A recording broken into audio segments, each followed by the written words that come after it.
Есімім Нәзен, Қызылорда қаласының қызымын, Ақтөбе қаласында тұрамын қазіргі таңда. Аллаға шүкір, мен өзім негізгі мамандығы медицина, бірақ осы сетевой компанияларда жұмыс жасағаныма 15-16 жыл болды. Енді 15-16 жылдың ішінде сетевойларды да жаман деп айта алмаймын. Өйткені мен сеттің арқасында өте көп нәрсені үйрендім. Халықпен жұмыс жасауды үйрендім, адамдармен сөйлесуді үйрендім. Тіл байлығымыз көбейді деген сияқты да. Енді өзімізде де бар, бірақ сонда да сетевой өте көп тәрбие берді десем болады. Соның ішінде бірінші рет шетелде қаншама 17 мемлекетті мен сетевойдың арқасында көргенмін. Жалғыз өзім емес, бүкіл отбасыммен көргенмін да. Одан бөлек Аллаға шүкір сеттің арқасында автокөліктер алдық, квартира алдық да. Соның барлығы осы сетевойдың арқасы болған. Бірақ бір зат всегда бізді қинайды да. Енді лидерлердің барлығы түсінеді деп ойлаймын. Әсіресе сетевойда жүрген кісілер, бізде пассивный доход жоқ. Барлықтарыңыз білетін болсаңыздар, біз хоть 100 миллион адам жазайық, хоть 1040 адам жазайық, бізде ешқашан пассивный доход болмайды. Неге? Өйткені сетевой компанияда біз товарооборотқа емес, біз ол жақта PV, CV, балға байланысты ақша табамыз да. Ол біріншіден. Екіншіден, ол жақта біз деген бинар дейді ғой, жаңағы, иә, теңістіктен. Яғни екі аяқ теңессе ғана береді, теңеспесе тағы еш нәрсе бермейді. Одан бөлек личностьке привязка бар. Сіздің шақырған адамдарыңыз, сіздің астыңызға түскен адамдар егер өспесе, сіздің де ешқандай статусыңыз өспейді. Сол сияқты сетевойда көбінесе неге байланысты, осы PV-ға байланысты болғасын, біз оказывается көп ақшамызды өте аз күйде алады екенбіз. Оның барлығын енді айтады ғой, жүре келе біле бересің деп, Аллаға шүкір, жүре осыны мен түсіндім. Содан кейін ойладым, енді сетевойдың қандай пассивный доходы бар сетевой бар екен деп іздей бастадым. Бірақ өкінішке орай, жалғыз Қазақстан емес, СНГ мемлекеті бойынша бірде-бір сетевой компания жоқ. Бірде-бір даже таба алмайсыздар, сіздерге айтайын, пассивный доход төлейтін. Яғни оның барлық бүкіл компанияның маркетингін тыңдаймын, бүкіл компанияның ақпаратын тыңдаймын, лишь бы соның ішінен пассив деген сөз шықса екен деп. Бірақ көп адамдар бізде пассив деп айтады, бірақ оконцовкаға келгенде жаңағы балға, PV-ға, CV-ға байланысты байландырып қояды да. Соған байланысты опять ақша біздің аздау болады. Яғни 4 миллион, 5 миллион, 10 миллион сетевойдан да алдық, алмадық демеймін, бірақ ол бас жағында. Яғни потокпен, командамен келесің, болмаса өзің келесің де талпаны шақырасың, сол кезде ақша түседі, одан кейін опять же ақша жоқ. Не істейміз лидерлер? Күйреміз деген сөздің мағынасы, яғни бізде ішімізде негатив болады, бірақ сыртымыздан сахнаға шығып аламыз, айдайт деп сабақты өткізіп, жаңағы ең басында алған миллиондарымызды айтып, халыққа түсіндіре береміз. Енді көп сетевой лидерлер мені түсінеді деп ойлаймын. Дәл солай да қазіргі таңда да бүкіл сетевойдың лидерлері солай өткізіп жатыр, сіздерге айтайын. Сол сияқты не істейміз, біз өз-өзімізді алдап жүрдік та, бұл жерде бірінші жұмыс. Содан кейін осы сетевойларды зерттей келе, мен шетелден іздеп келсем, осы шетелден сетевой әкелсем деген мақсатым болды. Сетте осы Вьетнам мемлекетіне барған кезімде сетевойларды зерттей бастадым. Сіздерге айтайын, қазіргі таңда бізде Қазақстанда Unilife деген шығып жатыр ғой. Мен өзім ол компанияны сол Вьетнамда ең алғашқы болып ақпарат тыңдаған адамның бірімін. Ол кезде ол Вьетнамда мықты дамып жатқан компаниялардың бірі болды. Бірақ ол жерде система вообще басқа. Мен сразу отказ бердім и ары қарай іздей бастадым да. Одан кейін MBA компаниясы, енді основной біздің білетін компаниялар өте көп болды и білмейтін мынандай бір танысып компаниялар өте көп болды. Бірақ олардың маркетингі көбінесе классика түрінде болды да. Енді классика деген білесіз, ол Faberlic, Oriflame да, қайтадан сол компанияларға барып жұмыс жасағанмен бірдей. Естественно, маған еш нәрсе ұнамады. Сөйтіп жүрген кезде бір кабинетке кіріп, осындай я ищу сетевую компанию, но с пассивным доходом деймін да. Өзімнің қасымда переводчигім бар, ол кісіге күніне $100 төлеймін. Сонда жаңағы кісіге кіріп сұраған кезінде ол кісі айтады: нет, вы определитесь, вам что нужно дейді. Вам сетевая компания нужна или пассивный доход дейді. Мен айтамын, мне нужна сетевая с пассивным доходом. Шын айтайын ба, мен өзім сетевойсыз пассивный доход болады, қалай ол дегенді елестете алмадым. Сол сияқты жаңағы кісіге мен қайта айтамын, ол кісіден маған қайта айтады. Екеуміз бір-бірімізді түсінбей тұрмыз да ана жерде. И ол кісі айтады: ну нет, вы поймите дейді, вот сколько лет вы работаете в сетевой дейді. Я говорю, 15-16 лет. Енді қараңызшы дейді да, сіз 15 жылда артыңызға қараңыз дейді. Сіздің қай кабинетіңізге сіз жұмыс жасаған сетевой компанияның, сіз бриллиант статусын аштыңыз, сіз рубин статусын аштыңыз да, бір компанияда жаңа директор деген үлкен статустар болды. Сондайларды аштыңыз. Сіз кабинеттеріңізді ашып қараңызшы, қай кабинетіңізде сіздің 10 мың теңге болсын ақша түсіп тұр екен дейді да. Мен айтамын, жоқ, ондай түспейді деймін. Көрдіңіз ба дейді. Яғни сіздерде зависимый, командный зависимый компания сетевой дейді да. Яғни олар PV, CV-ға байланысты. Егер де сіздің команданыз PV, CV жасамаса, сізге 1 теңге де ақша түспейді дейді. Сіз соны түсінесіз ба дейді. Енді сіз өзіңіз келіп тұрсыз, маған сетевой еще пассив деп дейді. Ондай болмайды дейді. Бір затты түсініңіз. Егер даже сіз астыңызға 100 миллион адам тіркесеңіз де, я басында аласыз, мен алмай істемеймін. Бірақ артынша сіз қайттан осы күйге қайтып келесіз дейді. И шынымен ана жерде ана кісі айтқан кезде ойланам, 15 жыл артыма қарасам, шынымен де бір компанияда мен 9 жыл жұмыс жасағам, сол компанияның қалауын қалағам деген десем де болады да. Бірақ шынымен ол кабинетте де ешқандай ақша жоқ. Яғни біздер зависимыймыз да, PV-CV-ға байланысты. Өзіміз кетсек болды, кабинет уже все, ешқандай да жұмыс атқармайды. Пассивный доход жоқ. Сосын мен ол кісіге айтамын, хорошо, сонда сіздер немен айналысасыздар? Маған енді қандай пассив ұсынасыз? Мен немен айналысқаным дұрыс деген кезде, а почему вы маркетплейс не рассматриваете дейді да.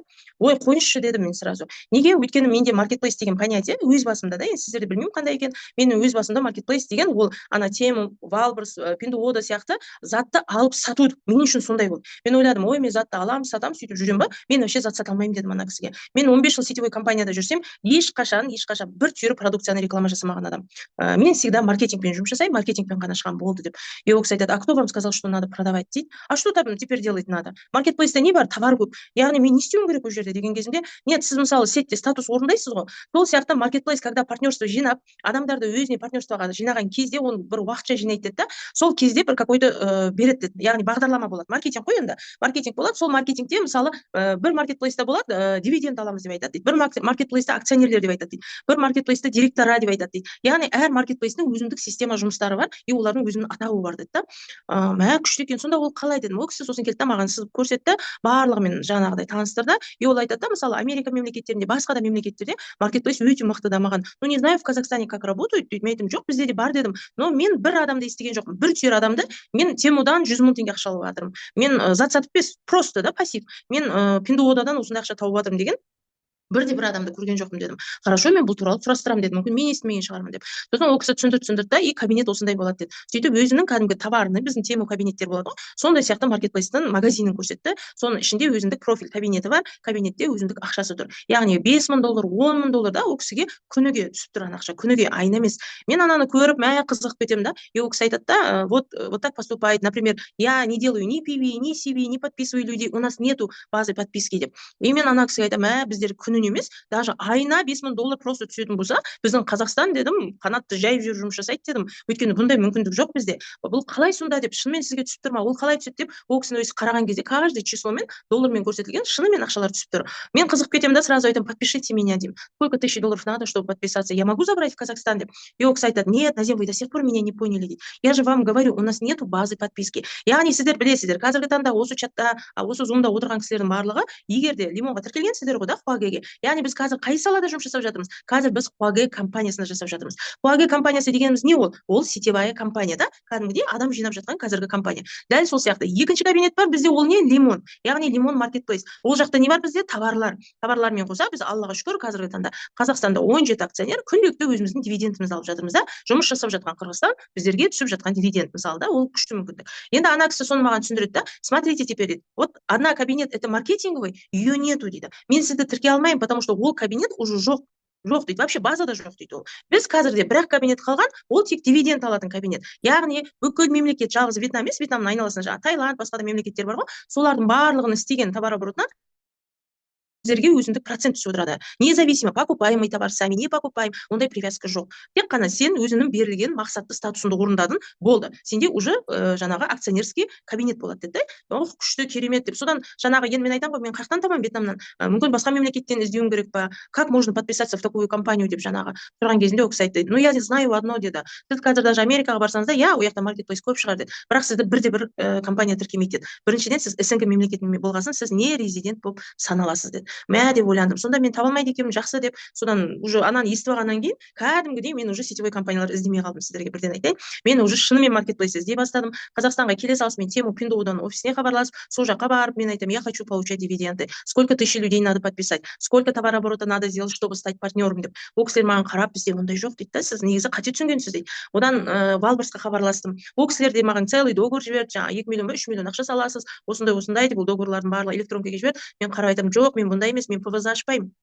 Мен кәдімгі партнер болғым келеді. Сіз маған условияларыңызды айтыңыздар, мен орындаймын деп жатырмын да жаңағы. Енді өзімді рекламировать етіп жатырмын ғой, мен сетевойда істегем, андай деп. Но мен маған олар ондай түсініп тұрған жоқ, и артынша уже ешкім қабылдаған жоқ. Не істеймін, сразу уже жан-жақта іздеймін, оконцовкада таба алмаймын. Бір түсінгенім, Россияда өте көп маркетплейстер ашылып жатқан көп екен. Бірақ дәл солай маркетплейстер мындай өздері орыстар ашады, өздері жауып тастайды, сондай маркетплейстер көп екен. Яғни алып кете алмайды да ары қарай. Көп маркетплейстер хабарласты, бірақ мен осындай информация тыңдап келдім деген кезде, ол адамдар вообще ондай ақпаратты білмейді екен. Яғни маркетплейсқа просто осындай адам шақырсаң, мен саған процент беремін деген сияқты әңгімелер айтылды да, болды. Мен айттым, жоқ, ондайға бармаймын. И іздеп енді до такой степени сол маркетплейста зациклен болдым, что мен 8,5 ай үйден қалай уақыт өткенін білмей қалдым. Қазіргі таңда айтамын ғой, негізі айтады ғой, Аллаға бір запрос жіберсеңіздер, шын мақсатпен, шын ниетпен Алла тағала өзі береді екен. Сол кезде енді таба алмағасын үйге келіп плакатпен сызып, ана вьетнамецтің айтқан ұмытып қалмайын деп, мен өзім кәдімгі үлкен маркетинг сыздым өзіме. Маркетинг сызып, алдағы уақытта мүмкін өзім ашамын деген бір енді мақсат қой. Үлкен арман сондай маркетинг сыздым, кәдімгідей қанша төлеймін, қандайға путевка беремін, барлығын плакатқа сызып қойдым. Бірақ ол плакатты сосын қоя салдым да, енді ол бірақ парақтардың бәрі әлі үйде бар, бір уақыттары көрерсіздер сіздер де. Барлығын сыздым и есептеп қойдым. И келіп инвесторлар іздедім осы проектке да, бірақ өкінішке орай мен ойлағандай еш нәрсе болған жоқ. Біздің Қазақстанда бір какой-то үлкен проектті ашу үшін біріншіден ол үлкен документация, көп ақша десек те болады. Содан кейін назен успокойся деп өз-өзімді қоя қойдым. Бірақ енді айтады ғой мына көп сен сабыр сақтай білсең, Алла тағала беремін дейді. Алла тағала мен всегда айтамын, маған форточкадан берді деп. Өйткені бір уақытта айдалада бір былай қарағанда қатты таныс емес, бір сетевойда бір қатты жұмыс жасаған жоқпыз, бірақ бір-бірімізді былай танимыз да. Сондай бір Қызылорданың бір келіншегімен телефонмен сөйлесіп отырған кезде, осындай маркетплейс жайлы әңгіме айтқан кезінде ол кісі айтты: "Сен тура осындай маркетплейс Қырғызстан мемлекетінде бар. Маркетингін жіберіп көрейін, болмаса сен қара, бірақ білмеймін енді біздің Қазақстанда вообще акционерство, маркетплейс деген білесің ғой, тема дивиденд дегенді халық қабылдамайды ғой" деді. Мен айттым, жоқ, қабылдайды дедім. Просто халық нені не екенін түсінбей жүр. Алла қаласа бастаймыз, қолға аламыз, содан кейін бұл түсінікті болады деп. Бірақ маған бірінші бұл компания легальны ма, соны білу керек деп. Ана кісіге айтамын, маған срочно қазір телефонын бер, бірақ Қырғызстан мемлекетіндегі нормальный сұраққа жауап беретін адамның телефонын бер деймін. Бірақ енді ол кісі де сетевик қой, естественно, телефонын бермейді, бірақ ол кісі маған қазіргі таңда осы СНГ мемлекетіне кіргізген, Қырғызстан мемлекетіндегі ең алғашқы акционер болған Рахат Рахманова деген біздің үлкен наставнигіміз бар. Сол кісі маған түнгі 11:30-да звондайды, екеуміз телефоннан осылай танысамыз, осылай сөйлесеміз. Ол кісі бүкіл ақпаратты маған айтады, дальнейшем қандай план бар, не істеп жатыр, қалай ақша алып жатыр, барлығын көрсетеді. Мен айтамын ғой, мен бұның барлығын білемін, сіз айтып жатсыз, мен бәрін түсініп тұрмын дедім. Маған бірақ қана нәрсе, неге Қырғызстанда мына екі орта жап жақын, неге бізде жоқ деген кезімде, білмеймін, почему-то вот в Казахстане пока акционеров нету деді. А сколько акционеров в Кыргызстане деген кезімде 13 акционер деді. Шын айтайын ба сіздерге, мен прям деген шошып кеттім. 13 акционер деген енді өте көп қой былай қарағанда. 13 акционер, еще біздің Қазақстанда ол компания жайында вообще ешкім білмейді. Ол қалай деп содан кейін осыны зерттей келе, бірақ енді өзінің жаңа армандап жүрген мақсатыңды тапқан кезде уже отыра алмайсың ғой. Ұйқыдан тұра салысымен с утра Азаматқа айтып, все, давай тұр кеттік Қырғызстанға деп, Азаматпен бірге Қырғызстаннан бірақ шықтым. Аллаға шүкір, қазір қуанамын сол кезде Қырғызстанға барғанда, ешкімнің әңгімесін тыңдамай, көптеген лидерлерге айтқан кезімде, көптеген лидерлер маған айтқан: "Ой, Назен, қуа бермеші, маркетплейс деген немене, акционер дегенді вообще біздің халық түсінбейді" деп. Қаншама адам айтқан, бірақ сонда да Қырғызстанға барып, өз көзіммен көріп келейін деп барып, ішіне барсам, шынында Қырғызстан өте прям қатты жұмыс жасап жатыр екен. Көбісі үлкен ер азаматтар мен үлкен әйел адамдар екен, көбісі жаңағы екі этажды үлкен здание, адамдар өте көп. Ананың барлығын көремін да, вообще қызығамын. Мен 27 март күні Қырғызстан мемлекетіне бардым. Ең алғашқы 2025-те 27 март күні бардым. Сол 27 мартта барып Рахат Рахманова маған арнайы презентация қойғызды. Сол жақтың презентатор қыздарына Бегімай деген ханым өте мықты түсіндіреді. Сол кісінің ақпараты маған қатты ұнады. Сол ақпарат бергеннен кейін мен уже ішті аралап, енді ана болады ғой, адам болғасын сенбестік болады. Әр адам өзінің компаниясын мақтай береді деген сияқты шығып алып, жаңа кабинеттерді қарап жүрмін да адамдардан. И әр адамға барамын да сұраймын: қалай жұмыс жасап жатсыз, қандай не, шынымен сенесіз ба деген сияқты. Маған адамдардың просто мнениесі керек болды да. И бір қарасам, кабинет акционеров деген кабинет тұр, и ішіне кірсем, ішінде жаңа 4-5 әйел отыр екен да, қырғызстандық әйел адамдар. Ол кісілерден сұрап отырмын: "А вы акционеры?" "Да, мы акционер". "Мә, классно. И что вы прям получаете деньги?" "Да, получаем". "Как получаете?" И ол кісілер маған тоже түсіндірді да. Прям андай адамның көз жанары өтірік айтпайды, естеріңізде болсын. Көп адамдар вау, вау деген эмоциямен, мотивациямен айта береді, бірақ адамның көз жанары ешқашан өтірік айтпайды. Мен өзім сондай адам, мен любой адамның көзіне қарайтын адаммын да. Солай жұмыс жасаймын, солай информация бергенде де көбінесе мен адамның көзіне қараймын. Потому что ана жерде де акционерлер тұрған кезде мен сразу көзіне қарадым. Олар қалай ақша тапқан, адамның көз жанары басқа болады. Мен ана кісілерден сұрап сөйлесе тұра, соны қараймын да, олар да прям іші тола кәдімгідей керемет түсіндіріп жатыр да маған. Кәдімгі мен мысалы қарағанда оларға конкуренциямын ғой былай қарағанда, бірақ олар прям вовсю маған түсіндіріп жатыр. Мен ұнатамын. Кабинеттерін қарасам, күніне кәдімгідей $50, $100, $100 да, $300 күніне. Қараңыздаршы, $200 деген біздің 100 мың теңге ақша ғой. Күніне деген ол деген керемет ақша ғой былай қарасаңыздар. Ананы көріп мен вообще жанып кетемін ана жерде. Мә, керемет жұмыс жасау керек, осыны қолға алу керек Қазақстанда деп жаңағы. И президентпен мен танысқым келеді деймін. Енді президентке кірейік десек, президент Москва мемлекетіне кетіп қалған. Ол Россияға жаңағы нені ашуға, осы лимонның флагені ашуға офисінің открытиесін жасауға кетіп қалған екен. Неше күннен кейін келеді дедім, 2 күн деді. Хорошо, мен күтемін дедім да, гостиницада 2 күн біз күттік. 2 күннен кейін келді ол кісі, Лихонлин мырза, ол кісі Қытай мемлекетінің азаматы. Ол кісімен бірінші сол жерде танысамын мен Қырғызстанда. Содан кейін сөйлесіп, бүкіл сұрақтарымды қоям. И ол кісіні компьютерден ашып, ноутбуктан өзінің бұған деген қандай мақсаты бар, оның бәрін көрсетеді. Мен айтам, я маған ұнап тұр, потому что мен маркетплейсте вообще почти 8,5 ай мен осыны іздеу үстіндемін деп. Қазақстанда қаншама адам бар, қанша адам тіркелген, соны сұрайын деп едім деген кезде ол кісі айтты: Қазақстанда 300-ден артық адам тіркелді. 300-ден артық адам тіркелді, бірақ сіздерде результат жоқ деді. Яғни акционерлер жоқ деді. Мә, дедім, ойлап қалдым, қалай сонда клиент сетевой түсінбейтін адамдар тіркелді ме екен? Бірақ енді қалай, жоқ, ол мүмкін емес қой деп жаңағы. Енді мен өзім түсініп тұрғасын, маған ол оп-оңай болып көрініп тұр да. Енді ол сырттан келген адам адам маркетплейс не екенін білмейді, мысалы қазір сіздерге де ол басқаша болып естілуі мүмкін, как сетевой ретінде да, а мен оны формат маркетплейса ретінде қарап тұрмын ғой. Маған бір кәдімгі ананы шашып жасап тастайтындай болып тұр. Неге халық оны істемеген деген менде ашу болып жатыр да мына жерде. И жаңағы ол кісіге айтамын ғой, давайте Қазақстаннан ашайық, мен естіп жатырмын, сіз Москвадан офис ашыпсыз, неге Қазақстанда жоқ деп. Қырғызстан мен Алматының арасы 2-ақ сағаттық жер. 2-ақ сағаттық жер, қалай мына Қырғызстанның 13 акционері бізге барып тәпит етіп жұмыс жасамаған дедім, мен соны түсіне алмаймын. Обычно ол кісілер мықты сетевиктер ғой негізі қырғыздар. Деп едім, ну нет, они подписали 300 чем-то человек, но нету результата. Ну не знаю, наверное, Қазақстан сетті дұрыс жұмыс жасай алмайтын шығар дегенде қылды да. Мен айтамын, жоқ, бізде Қазақстанда өте мықты лидерлер бар дедім. Бізде адамдар егер ақшасын көрсе, олар жұмыс жасайды дедім. Просто олар мағынасын түсінбеген. Давайте откроем в Алмате большой офис дедім. Өйткені бізде әр адам головной офис бар ма Алматы, Астанада деп сұраған кезде, жоқ, бізде ашылмаған, енді ашылады, адам саны жиналғаннан кейін десем, халық маған сенбейді дедім. Сондықтан менің бірақ қана өтінішім бар. Мен сізден жаңағы көптеген сетевиктер сұрайды ғой, ақша сұрайды, білесіздер ме? Көптеген сетевиктер, лидерлер ақша сұрайды, мен сияқты лидер келсін десең, или болмаса жаңағы промоушн сұрайды, или тағы бір нәрсе сұрайды да. Мен ол кісіге айттым, маған дым керек емес дедім. Тек қана маған Алматыдан офис ашып берсеңіз, менің бар мақсатым, арманым сол дедім. И то ол офисте мен отырмаймын, ол офиске даже мен бармаймын да шығар. Просто маған для галочки керек ол дедім. И ол кісі күтті айтты, ну енді давайте сіз результат көрсетіңіз, потом как-то откроем, Москва просто уже адам саны бірталай болғасын, біз ашып жатырмыз деді. Мен айттым, жоқ, давайте договоримся деп. Содан ол кісі айтады, давай Назен, сделай так дейді да, жұмыс жаса, егер сен 150 сондай адам жасап көрсетсең, біз Алматыдан уже офис ашуға кірісеміз деді. Яғни оны 300-ден артық адам болған, мен Қазақстан тіркелген, олар бір структурамен кетпеген ғой. Әркім, мысалы, осы жерде отырған қазір 200 адам болса, каждый 3 адамнан 2 адамнан тіркелді, яғни адамдар разброс, бір командадан емес, әртүрлі структура тіркелген да, яғни 13 акционерден асты болса, сол 13 акционердің әр жердегі структурасынан тіркелген. Егер сенің өзінің таза команданан 150 адам болатын болса, результат көрінетін болса, мен Қазақстаннан офис ашуға уәде беремін деді. Мә деп қуанып кеттім ана жерде. Енді айтады ғой, жаңа көптен күткеннің өзінің бір берекесі бар, негізі сабырлы болып үйренуіміз керек. Маған шынында осы маркетплейс көп сабырды үйретіп жатыр, әсіресе Қытай азаматы деп айтсам болады. Сол жаңағы келе салысымен бірінші жұмыс бірден осы каждый адамға айта бастайды. Мен сіздерге айтайын, менің тіркегенім 11 адам. 11 адамның біреуі де сетевик емес. Барлығы, сетевой түсінеді, бірақ продажниктер бар ғой сетевойдағы, сататын кісілер. Сондай 11 адам. Ол 11 де қазір акционер емес, сіздерге айтайын. Екеуі менеджер, қалғандарының барлығы кәдімгідей партнерствода мен ссылка таратамын деген мақсатта отырған кісілер, да. Бірақ сол кісілерге рахмет, мында бір сол 11 адамның арқасында, Аллаға шүкір, қазір Қазақстанда почти 10 мыңнан артық адам бармыз. Да, бір кішкентай 11 адамнан тараған. Көп адам айтып жатады ғой, мен көп адам жаза алмаймын, көп адам жазудың қажеті жоқ. Бар жоқ, бірінші жұмыс бұл сіздерге байланысты. Бірінші жұмыс өздеріңіз сенулеріңіз керек. Бірінші жұмыс сіздер бұл компанияны жақсы көрулеріңіз керек. Бірінші жұмыс негатив іздемеулеріңіз керек. Миллион негатив болады, сіздерге айтайын. Әлі қайда, әлі талай болады алдымызда. Мен осыны бастаған кезде де көптеген сетевой компанияның лидерлері маған айтқан, ойбай, Назен, ты вроде умная, что с тобой случилось, неге сен қайықтағы жоқ бір Қытаймен жұмыс жасайын деп жүрсің, басын істей ма деген сияқты неше түрлі әңгіме айтқанда, бірақ мен всегда өзімнің мынандай нем бар да, любой іс-әрекетті бастаған кезде менің Аллаға тапсырамын.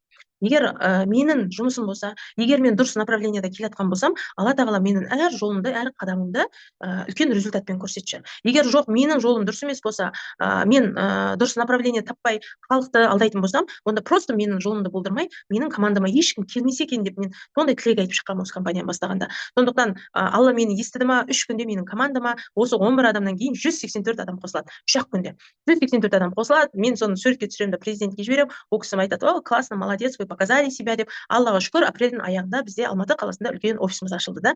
Офис ашылады, уже мен ол кісіге 100% сене бастаймын, уже жан-жаққа кәдімгідей айта бастаймын. Бір өкініштісі, мен онлайншіге емеспін.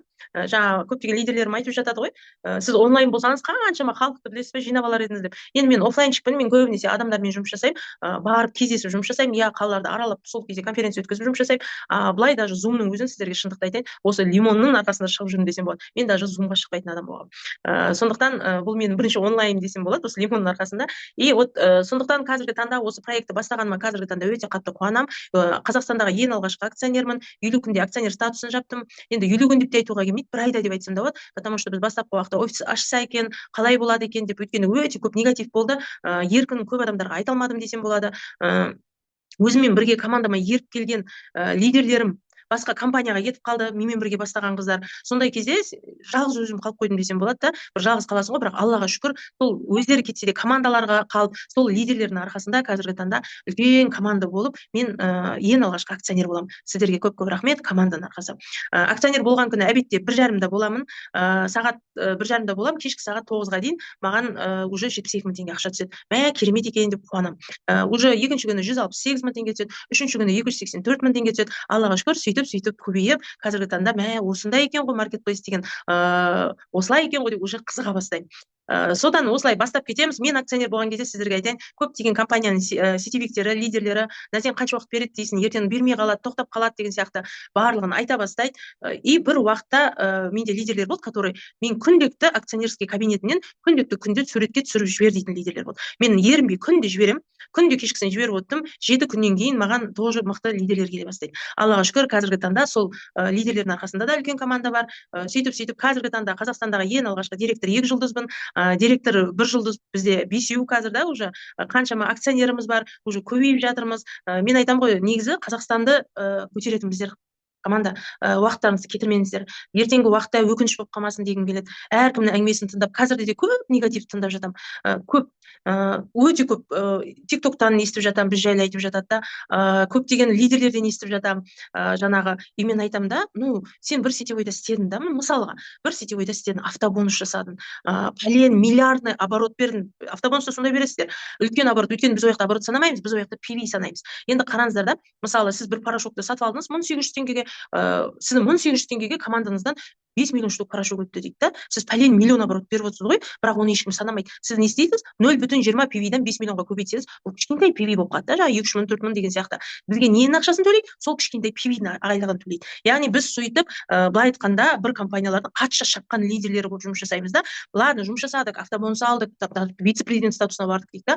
И қараңыздар, өздеріңіз ойланбайсыздар ма, неге вице-президент, мысалы Dandelion компаниясы да, вице-президент статусына шейін барған адам бар да, ояқта бір емес 2 партнері бар. Барды, бірақ содан кейін ол кісілер басқа компанияға кетіп қалды. И мен мысалы түсіндім да, дедім, бұл адамдар әлі түсінбей жүр. Яғни компаниядан компанияға секіргеннен бізде еш нәрсе өзгермейді. Жаңағы математикада айтады, қосынысымен қосқанмен еш нәрсе өзгермейді. Сол сияқты бізде де ешқандай сетевойда сіз 1045-ке бара берсеңіз, еш нәрсе өзгермейді. Өйткені ояқта біз зависимымыз командадан, өйткені біз ояқта зависимымыз PV, CV балдан да, товар обороттан. Яғни соған тіреліп қаламыз.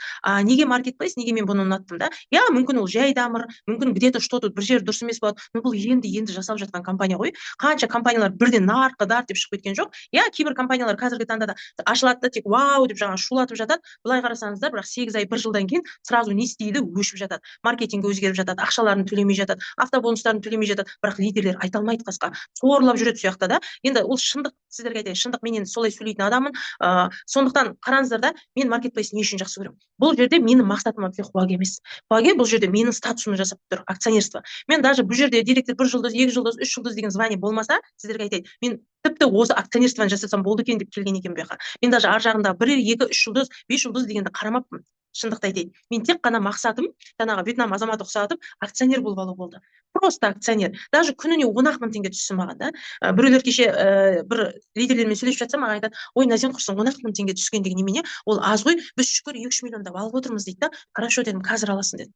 Қазір аласың, сенің астында лидерлерін тұрса аласың, сенің командаң жұмыс жасаса аласың, сенің командаң пәлен миллионный оборот берсе аласың, PV жасап да. Егер ол команда жасамаса, сен 1 теңге де алмайсың. Қойды астында 100 миллион адам болса да дедім да.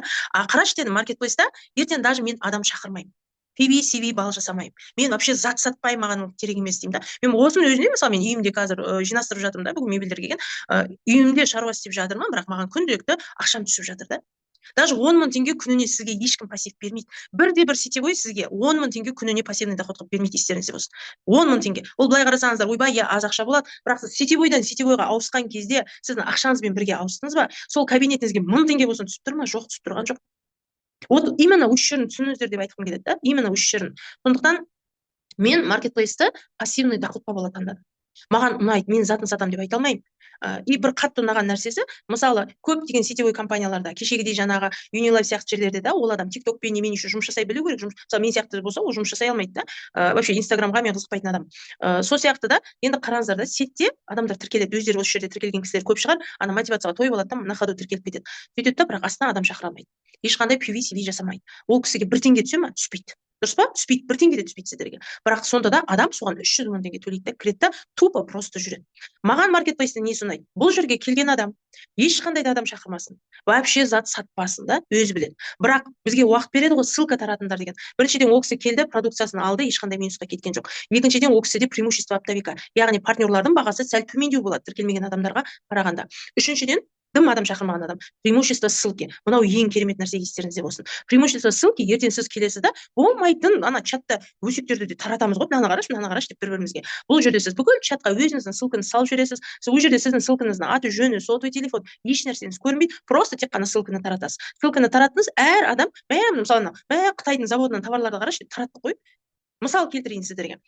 Мысалы, Тему Пиндода да, олар да дәл осылай кезінде партнерларды жинаған екен. Бірақ өзінің Қытай мемлекетінде ғана жинаған. Біздің СНГ-ға не істеді ол кісілер? Ссылка жіберді. Естеріңізде ма? Ссылка жіберді, TikTok, Instagram, Facebook, Telegram бәріне келді. Біз не істедік? Ашып көрдік та, товарлары арзан, күшті, керемет дедік та, бәріміз бір-бірімізге тегін тараттық. Бізге біреу таратсын деп айтты ма? Айтқан жоқ. Бізге 1 теңге болсын төледі ма сол таратқанымыз үшін? Төлеген жоқ. Яғни не істедік біз? Бесплатный маркетолог, яғни бесплатный біз маркетинг жұмыс жасадық та Қытайға. Яғни сол азаматтардың біз бүкіл ссылкасын тараттық. Сіз аласыз 10 мың, біреу алады 40 мың, біреу алады 10 мың, 5 мың, 6 мың да, әр адам өзінің керек затын алып жатыр. Біз оны Қытай азаматының ссылкасы екенін білмейміз ғой. Оказывается, сол ссылканың егесі рахаттанып күніне ақша табады. Дәл сол сияқты ертеңде біздің партнерларымыз, Алла қаласа, дәл солай ссылка таратып, тіпті сізге күніне 5-ақ мың теңге түсіп тұрсын. Өмір бақи 5 мың теңге түсіп тұрса, сізге кім береді? Мен айтамын да, 2 мың теңге түсіп тұрса да сізге кім береді? Сіз деген оған барып наныңызды, сүтіңізді, бір заттарыңызды әкеле аласыз ғой. Просто так 2 мың теңге сіздің үйіңізде әр жерде жатпайды ғой. Сол сияқты да сол затты түсініңіздер. Сондықтан бұл жерде тіркелген адамдар, егер де вообще адам таба алмай жатсаңыздар да, енді болады да, или кейбір кісілер мысалы маған келеді. Дәсе мен вообще адам шақырмаймын, мен просто орын алғым келеді. Хорошо, тіркей береміз. И ол кісілерді мен мазасын алдым. Неге адам шақырмайсың, неге бүйтпейсің деп, адам да осознанность болу керек. Өйткені кейбір адамдарды насильно акционер қылудың қажет жоқ. Адам өз үшін акционер болсын. Өйткені ол сол күніне табатын ссылка таратып 5 мың, 10 мың, ол даже күніне 500 мың болуы мүмкін ссылка таратқан.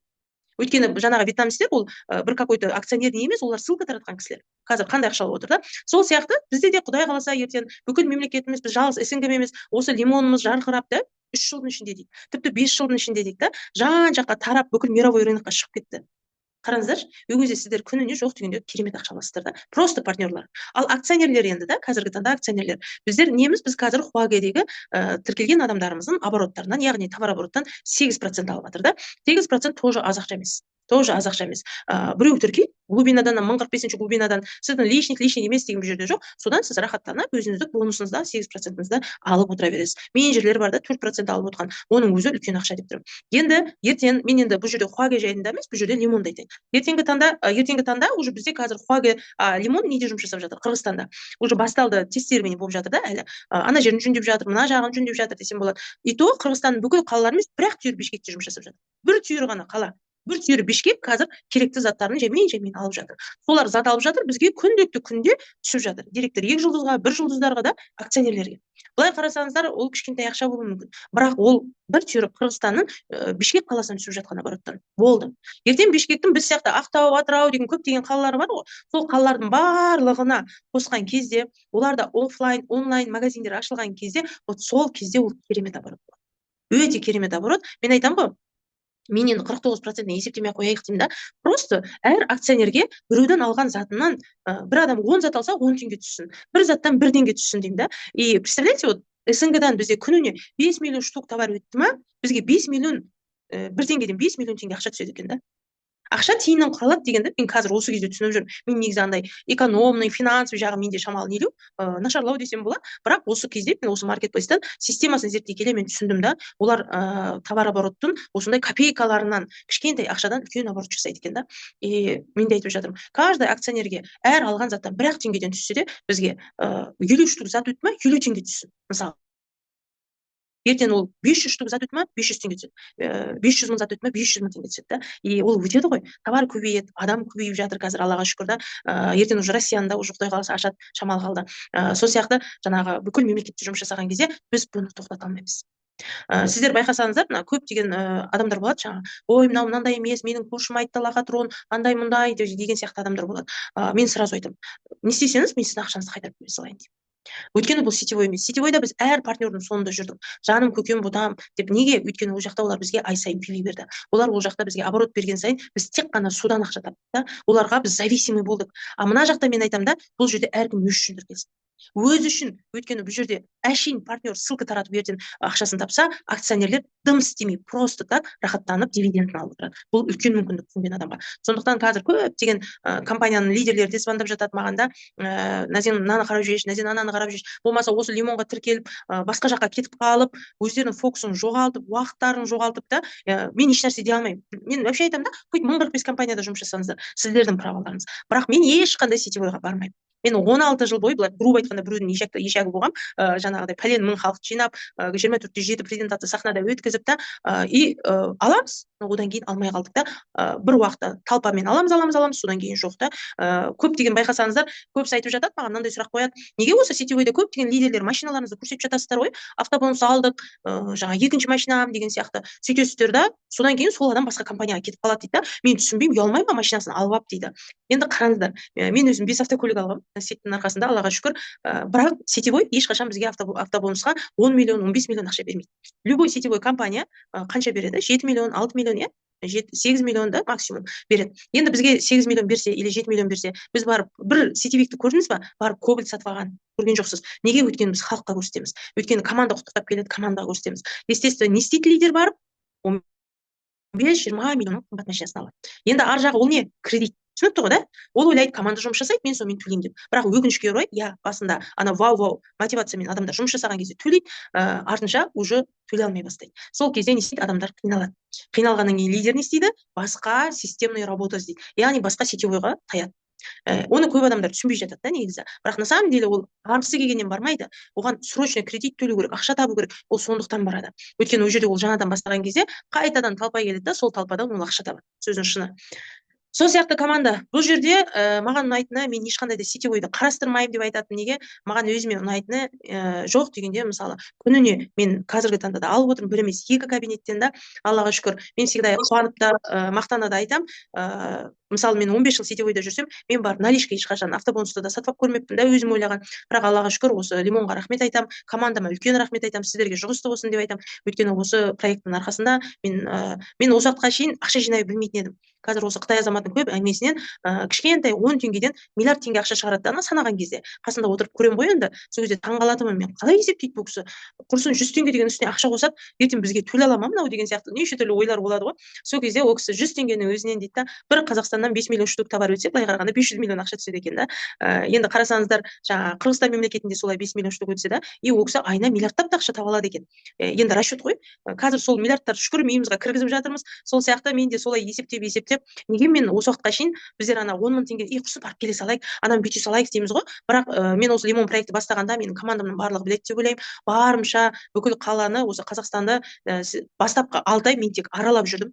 6 ай бойы қаладан қалаға жүрдім. Үйді көрген жоқпын, сіздерге айтайын. Таңғы 4-те үйге келсем, таңғы 10-да завтраққа, 9-да завтраққа баратынмын ақпарат беруге. Сөйтіп, Аллаға шүкір, үлкен доходтарды алып, үй көрмей жұмыс жасап, осы да күнде осындай ақпараттар беріп, зум өткізіп, соның арқасында қазіргі таңда команданың арқасында 2 квартира осы лимонның арқасында сатып алынды. 2 квартира, біреу комфорт плюс, біреуі бизнес класста. Бұл үлкен мүмкіндік түсінген адамға. Ешқандай кредитсіз да, жаңағыдай мен өзім бірінші рет өйтіп алып тұрғасын, мен үшін ол үлкен мақтаныш, мен үшін үлкен қуаныш деп айтсам болады. Өйткені мен өзім шын айтсам, күткен жоқпын ондайды. И каждый раз айтамын ғой, Алла тағала негізі мені осы Вьетнамға негізі мен басқа осы проекттің сетті зерттеудің арқасында, бірақ негізі басқа бір компанияны айтуымен барғанмын да. Барған кезде мен просто соны естуім керек болған. Ешқашан өмірде еш нәрсе просто так болмайды дейміз ғой. Бірақ сөйте тұра біз бірақ Аллаға сенбейміз да, одан бұрын өзіміз шүкіреміз, өзіміз секіреміз деген сияқты ғой, мен білем деп. Ал бірақ кәдімгідей сол прям сол қарқынмен жүргеніме қазір қуанам. Сол Қырғызстанға барып, құлағыммен тыңдап, көзіммен көріп, да, қолыммен ұстап кабинеттерін бәрін, соны көзімен көріп келгеніме қуанам. Егер де мен оны көріп келмесем, мен бұны нанын шағып қазір айтып отырмас едім. Қазір мұнда Аллаға шүкір айтам. Қазіргі таңда осы бір квартирамның кілтін алып, ішін ремонттап, мебельдерін кіргізіп, өзімізде сол новый квартирамда отырмын осы кезде. Бірінші зумым осы новый квартирада сіздерге жұғысты болсын. Жаңағы кәдімгідей өте керемет. Кейбір адамдарға айтып жатамын ғой, солай, осылай алдым деп, әсіресе туысқандар, я болмаса жаңағы бір подружкаларың болады ғой, сенің сетевойына кірмейтін. Сондай бір подружкаларына айтып жатсаң, ой, қойшы құрсын, жаңа басқа бір нәрседен алған шығарсың деген сияқты неше түрлі әңгімелер айтады. Адамдар даже жеңілге сенбейді екен да. И мен қазір қуанам, что менің құлағым естіген үшін. Мен күндіз-түні өзіме рахмет айтамын, бірінші жұмыс. Өйткені егер де мен осыны естімегенде, мен қазіргі таңда директор Южылдыз Назем болмас едім. Қазіргі таңда Қазақстанның 10 мыңдай үлкен командам болмас еді. Қазіргі таңда осындай керемет 2 квартирам болмас еді. соның барлығы мына естуімізде ғой. Сондықтан команда Құдай үшін естіңіздер. Ана орыстардың әдемі сөзі бар ғой, пожалуйста, не надо меня слушать, просто услышьте дейді ғой. Вот мен сіздерден соны сұраймын, естіңіздер. Өйткені сіз естісеңіз, сіз бұны жақсы көрсеңіз, сіз бұны түсінсеңіз, бұл жұмыс жүреді. Ешқашан наставникке, болмаса командаға, болмаса компанияның президентіне, болмаса жаңа үлкен наставниктер не бітіріп отыр, сол көңіл аударсаңыздар, сіздердің жұмыстарыңыз просто тоқтайды. Мен байқаймын, мен бір сетевойдан шыққанда, білесіздер ме, мен бір затты түсіндім қазір. Сетевойда көп жерде бізде қай жерде торможение болатын, бізде көбінесе ожиданиемен жұмыс жасайды екен. Қазіргі таңда сетевойда мықты лидерлердің өзі әңгімесін тыңдап отырса, мен кейде қараймын ғой, әңгіме әлі ожиданиеда отыр. Ожиданиеда. Неге ожидание включать етеді? Менің наставнигім маған бүйтпеген. Менің наставнигім мен астыма бірде бір адам қоймаған. Менің наставнигім өзі өсе алмай отыр, мені қайдан өсіреді? Қараңыздар, команда. Наставниктің аппетиті сіздікіндей емес шығар. Наставник мүмкін вообще болғысы келмейтін шығар акционер. Мүмкін сіздің шақырған наставнигіңіздің бар қарқыны сол шығар. Қабылдап үйреніңіздер. Кешегіде мен енді өзім жаңа потокпен жұмыс жасайтын адам болғасын, кешегіде бір кісі тоже бір әйел адаммен сөйлесіп жатырмын да, сол кезде айтады, почему у меня не получается дейді. Мен 100 адамға айтып жатырмын дейді, қаншама адамға айтып жатырмын, и все мне отказывают дейді да.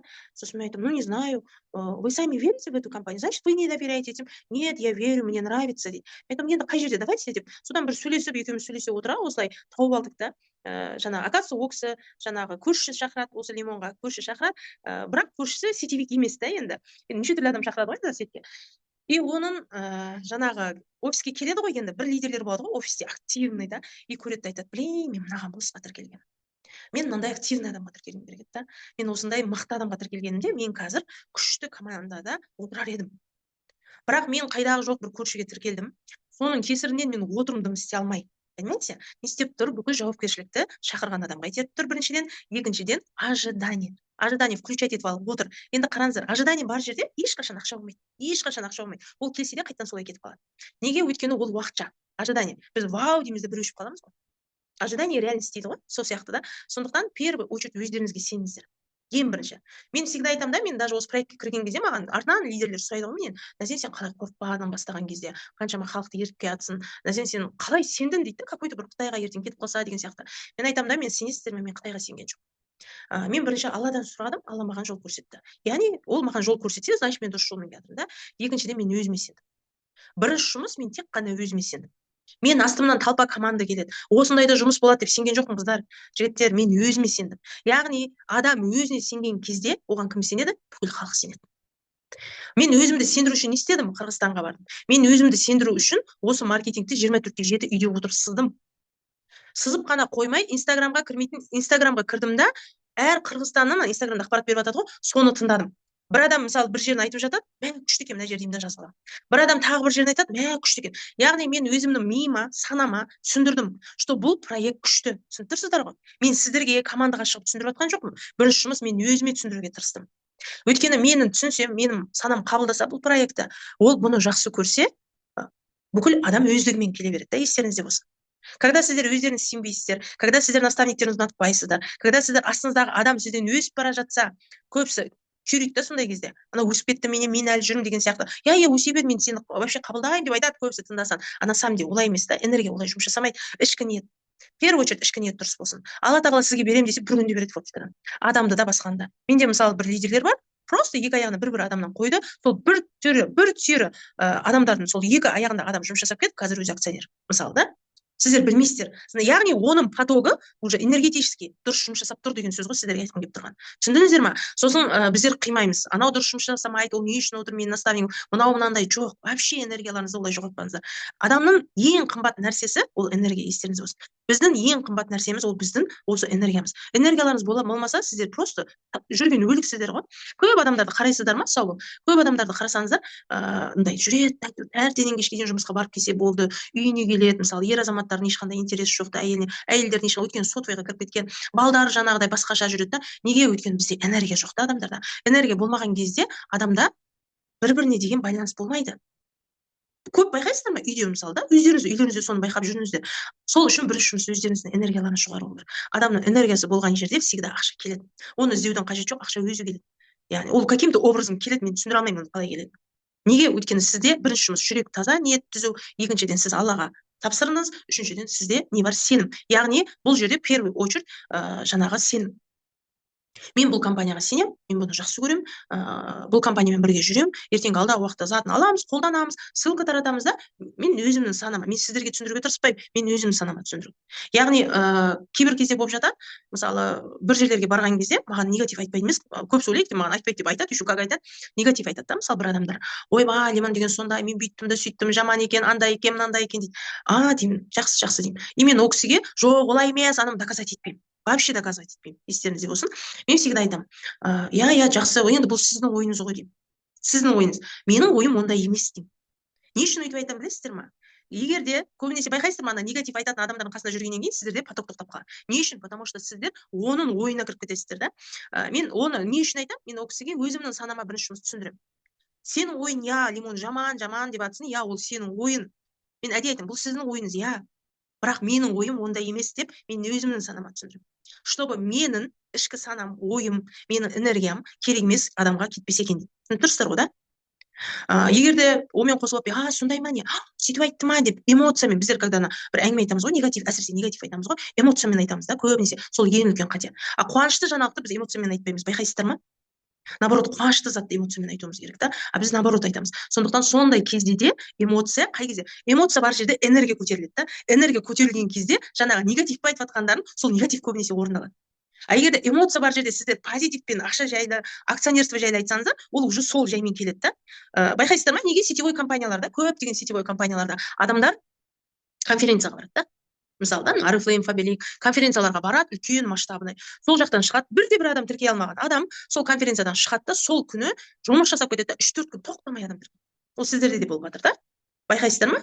Неге? Өйткені адам ол жерде эмоция алып шықты да. Сеніммен эмоция алып шықты деп ол көрінген адамға айтқан кезде де деген эмоциямен айтады. И оны тыңдаған адам, естественно, оған келіседі. Иә, тіркеле қояды. Ол даже одан маркетинг деп сұрамайды. Содан кейін 3-4 күннен кейін ол уже все, мотивация өшеді, эмоция өшеді. Неге? Өйткені оның арасында отказдар келеді, оның арасында негативтер келеді, оның арасында неше түрлі слухтар келеді, оңбаған жаман компания деген сияқты. Соның барлығын адам тыңдайды да, таңдауды өзі жасайды негізі адам. Бірақ таңдауды көбінесе бізде негативке жасайды. Потому что бізге негатив более жақын, ыңғайлы, бізге ол более просторно да. Мен жұмыс жасай алмадым, өйткені ол компания жаман деген бізге өте ыңғайлы. Чем мен 24/7 жүгіріп, да, нет, следующий деп жүргеннен көрі, бізге лучше жауапкершілікті компанияға, наставник болмаған, онша емес, көмектеспеді, или болмаса тағы бір нәрсеге затым келмеді, андай-мындай. Яғни сылтау. Мысалы, маған вообще керек емес.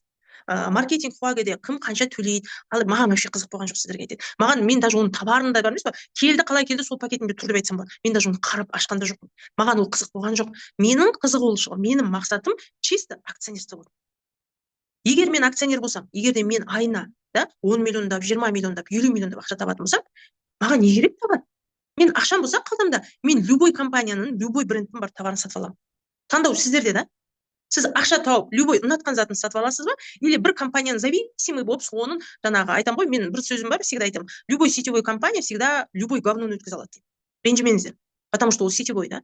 Сол сияқты соны ала берген жақсы ма? Или просто жан-жақтан өзіңіз істеп, акционерствоны жасап тастап, өзіңіздің дивидендіңізді алып, и сол ақшаға рахаттанып, ұнатқан затыңызды алған жақсы ма, да? Вот сол таңдау опять же өздеріңізде. Сондықтан құрметті команда, уақыттарыңызды кетірмеңіздер, жоғалтпаңыздар. Мен сіздерге айтайын, бұл компания 31 декабрь 2027 жыл деп берілген, бірақ 2027-ге дейін барады деп мен уәде бермеймін.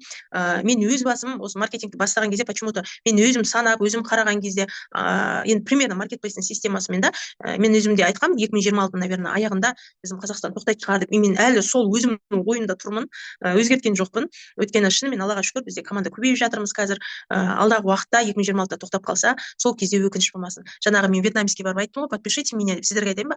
Егер даже ол кісі $10 000 десе, мен кредит алсам да сол жерде тіркелгім келген негізі. Бірақ ол кісі соны түсіндіргеннен кейін менде сол жерде мынандай бір үлкен толчок болды да, адам тіркей алмайды, представляешь, мен үлкен командам келеді, мен сөйтемін деп, мен лидермін деп ол кісіге айтып тұрмын, и ол кісі мені отшивать етіп жатыр да. Лидерлерге ең қиын нәрсе сол ғой негізі, отшивать етіп жатыр. Бізде корона кигізеді ғой, бізде бұл жақта мені отшивать етіп жатыр да. Яғни маған ұнаған нәрсе сол болды. Что ертеңгі уақытта 2026-та тоқтап қалған кезде, вообще адам тіркеу тоқтап қалады ғой, сол кезде маған кім, даже мен адам да іздемеймін, керек емес, даже зумды өткізбеймін да, уже ол керек емес. Түсініп тұрсыздар ма? Мен просто независимый акционермін, болды. И вот менің таңдауым сол.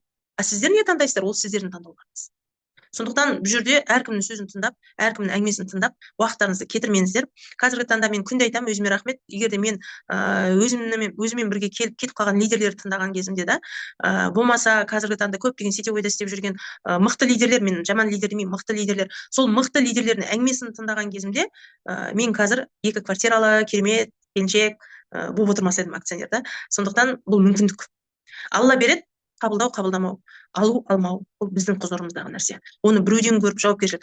Мен өзім қанша сабақ өткізгенде, мен ешқашан мысалда, даже қазір команда өзі жеке сұрап жатады ғой Рахат ханымнан. Мысалы мен өзім бастағанда акционер болам дегенше де, ол директор бір жұлдыз болғанға шейін, даже бір түйірі Қырғызстанда менің үстімде 300-ден артық адам бар, даже 1000-нан артық адам бар ғой, 600-ден артық адам бар, 600-ден артық.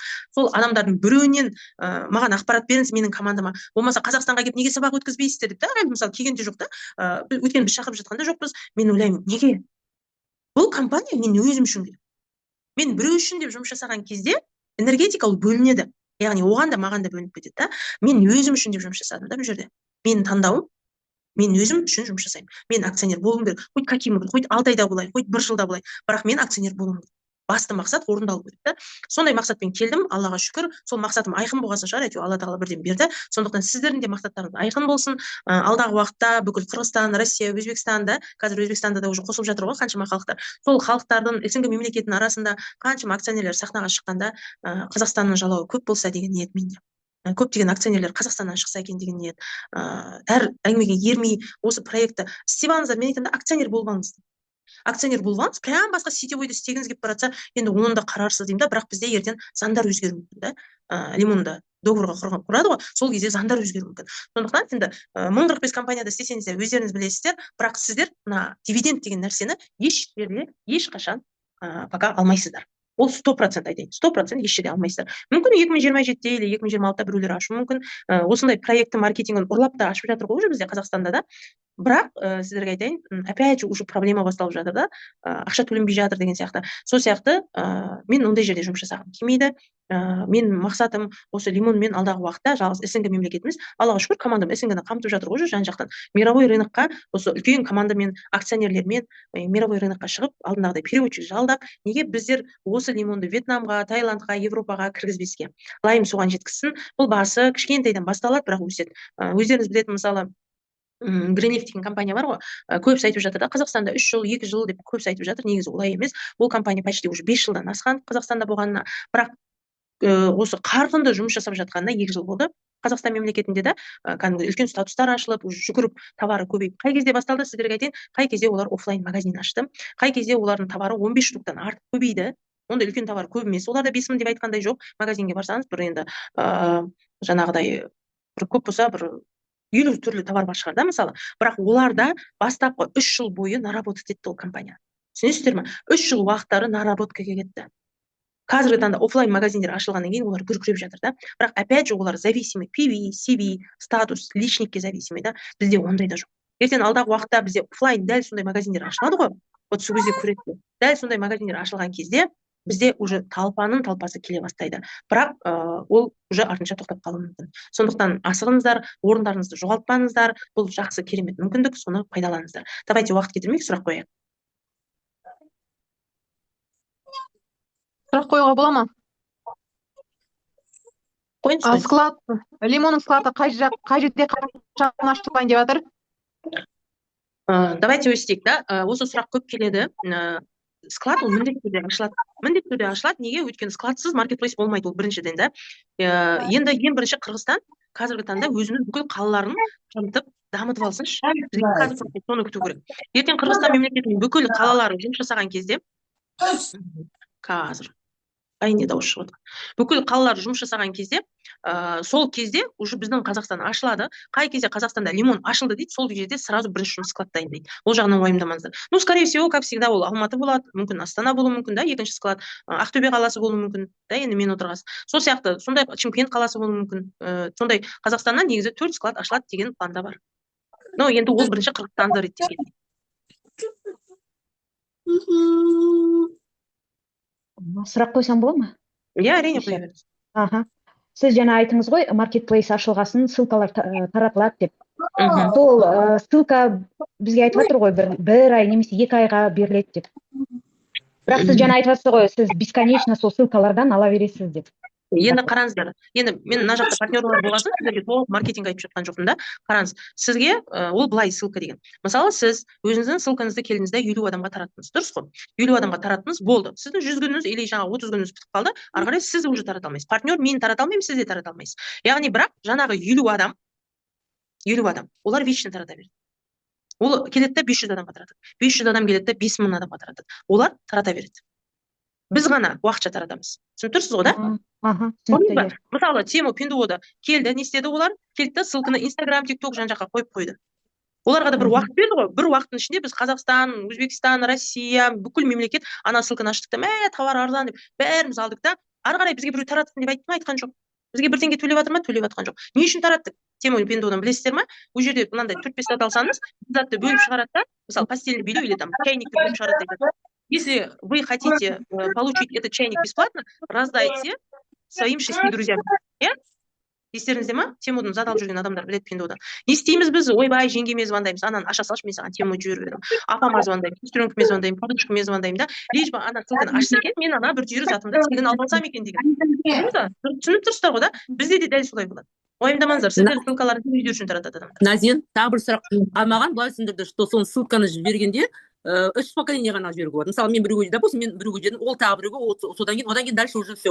Жоқ, 3 поколениеға дейін сіз процент аласыз.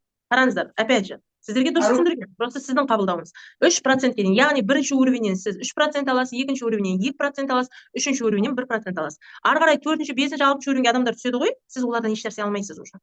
Ол компанияны. Түсіндіңіз ғой, да? 3 уровеньнен біз почти сонда бәрін қосқанда 6% алып отырамыз. 6% ол аз ақша емес тоже. Әр адам өзінің керегін алып жатады. Сізге просто так 200 теңге, 500 теңге, 100 теңге түсіп жатады. Назин, получается, дивиденд аласыз. бір айдың ішінде, мен мысалы 3 поколение бәрі бір айдың ішінде алып үлгеру керек па сол ссылканы, или мысалы, допустим, 50 адамға бір айдың ішінде үлгердім, а олар где-то 2 ай, жарты жыл, 1 жылдан кейін таратып жатса, жүре бере ма бізге? Сіз 3 поколениеға шейін ақшаңызды аласыз. Соны түсініңіздер. Мысалы, сіз 50 адамға үлгердіңіз, болды да, ол сіздің бірінші поколениеңіз. Сіз ғой таратқан. Значит, сол 50 адам сіздің бірінші уровеніңіз болып саналады. Енді ол 50 адам тоже жаңа Тему ұқсап күшті екен, жақсы екен деді, ары қарай таратты. 500 адамға. Ол сіздің екінші уровеніңіз. Дұрыс па? Ол 500 адам келді, тағы таратты 5000 адамға. Ол сіздің үшінші уровеніңіз. Енді 5000 адам келеді, 5 миллион адамға таратады, ол сіздің төртінші уровеніңіз, бірақ сіз олардан ала алмайсыз. Процент. 1, 2, 3-ші уровеньнен ғана аласыз. Бір сұрақ сұрауға бола ма?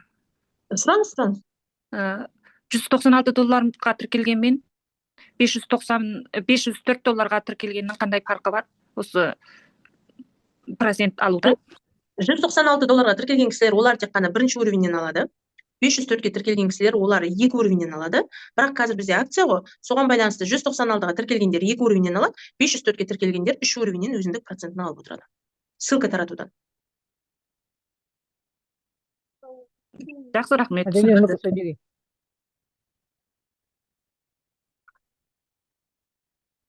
Сосын Назин, мынандай сұрақ бола ма? Мен бір нені тыңдап отырдым, менде көп болды сомнение, көп жүрдім сомнениемен. Сосын сол сомнениеда, и сөйтіп тыңдай бастадым, кеше ма қашан, бір күшті түсіндіріп жатыр екен да, бір презентация жасап жатыр, Россиянікі білем, ол айтып қояды, Киргизияда емес, Россияда бірінші ашылды деп. Сразу менде не болып кетті да, қалай Россияда, первопроходцы вроде бы Киргизия емес.